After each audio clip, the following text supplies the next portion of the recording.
जय श्री कृष्ण, जय स्वामीनारायण। आज गुरु पूर्णिमा है तो एक नानी बे लाइन याद आवे छे कि गुरु गोविंद दोनों खड़े, काको लागू पाए, बलिहारी गुरु आप की गोविंद दियो बताए।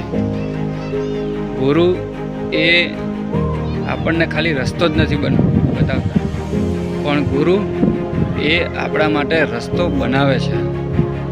જ્યારે જ્યારે આપણે કદાચ ખોટા માર્ગે જતા હોઈએ કે કંઈ હોય તો એ ત્યાંથી આગળ રસ્તો સ્ટોપ કરી દે છે કોઈ પણ પ્રસંગે, અને પછી અહીંયાથી પાછા વાળી પછી બીજા આપણો જે રસ્તો છે એ રસ્તે આપણને લઈ જાય છે।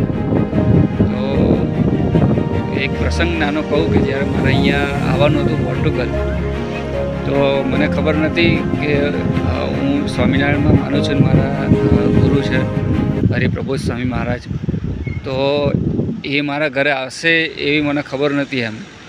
તો યોગાનુયોગ એમની પધરામણી ગોઠવાઈ હતી અમારા ગામમાં, 4 થી 5 પધરામણીઓ કરવાની હતી, પણ યોગાનુયોગ એમને એવું થયું, મેં કીધું ચાલો આપણે તૈયારી કરીને રાખીએ, પધરામણી થશે તો સારું, નહીં થાય તોય સારું એમ, પણ આપણે તૈયારી કરીને રાખીએ કે સ્વામી આવે છે તો આપણા ઘેર પધરામણી થઈ જાય, આપણે જવાનું છે, વિઝા મૂક્યા છે કે મૂકવાના છે, વિઝા હજી મૂકવાના હતા। તો યોગાનુયોગ એવું થયું ને મેં પછી પૂછ્યું કે સ્વામી અહીંયા બાજુમાં જ છે મારું ઘર, તો પધરામણી કરશો? તેમણે તરત જ હા પાડી, અને એ જે હરિભગત હતા એમના ઘરેથી સીધા જ અહીંયા અમારા ઘરે આવ્યા અને પધરામણી કરી, અને અમારા ચારેયના જે પાસપોર્ટ હતા એ અમે પૂજન કર્યું, ચારેયના પાસપોર્ટ પણ એમને હાથ ફેરવ્યા અને ચારેયના પાસપોર્ટ પર હાથ ફેરવતા આશીર્વાદ પણ આપ્યા, અને એમ કહેવાય કે કદાચ એના માટે જ આવ્યા હશે એમ। અને જેવા અમે વિઝા લગાવવા માટે પાસપોર્ટ આપ્યા હતા એ વિધિન 2 થી 3 દિવસની અંદર તે વિઝા પણ લાગી ગયા હતા, અને 1 વીકની અંદર અમને પાસપોર્ટ વિઝા લગાવીને રિટર્ન અમને મળી ગયા હતા એમ।